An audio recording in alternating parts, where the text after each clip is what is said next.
Where did the Deku mask come from? We know from the Goron and Zora masks that they're the remnants of spirits, but we never encounter the Deku spirit in Majora's Mask, as Skull Kid simply curses us. This is never directly addressed in the game, but in the Southern Swamp you can race the Deku butler, who comments that Link reminds him of his son who he used to race with, but that son left home and has never returned.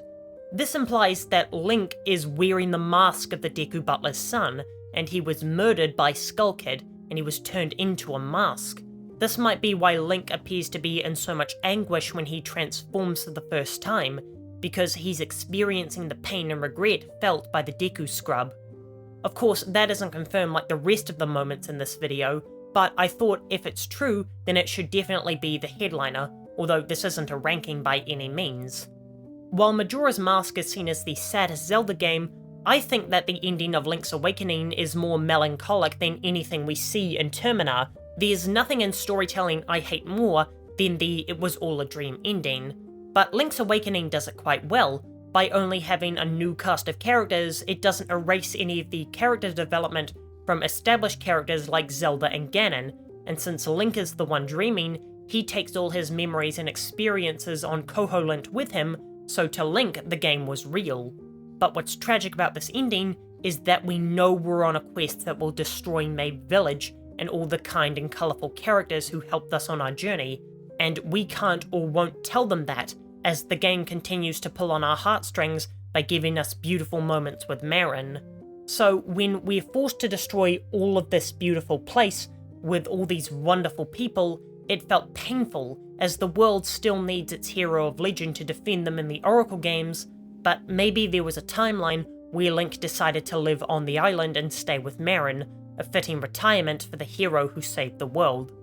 It's also the only tragic moment in this video that's caused by the player, as we have to be the ones to destroy the island, and even when the nightmare tells us we'll destroy this world, Link resolutely continues on, refusing to tell anyone that he's putting their lives in danger. The next moment is when Zelda seals herself away for 1,000 years in Skyward Sword. This scene is one of the best pure storytelling moments in Zelda. As Link realizes what his friend is about to do, he flies into a panic, banging on the glass begging her to reconsider. Zelda, or rather Hylia, apologizes for deceiving him and reminds him that they're still friends, and that's why this is the best Link and Zelda relationship, because there's no duty or superiority between these two.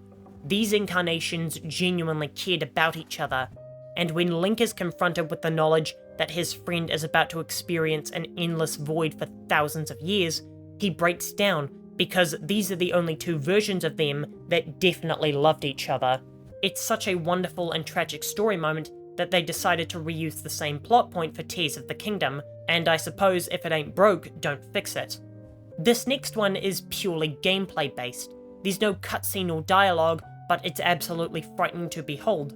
Still overwhelmed with having travelled forward in time, the hero of time steps out of the temple to see the world that awaits us, and it's horrifying. The town we walked through just a few short minutes ago that was filled with bustle and cheer is an apocalyptic wasteland, with the shambling corpses of those who were slain here cursed to wander these broken streets forever.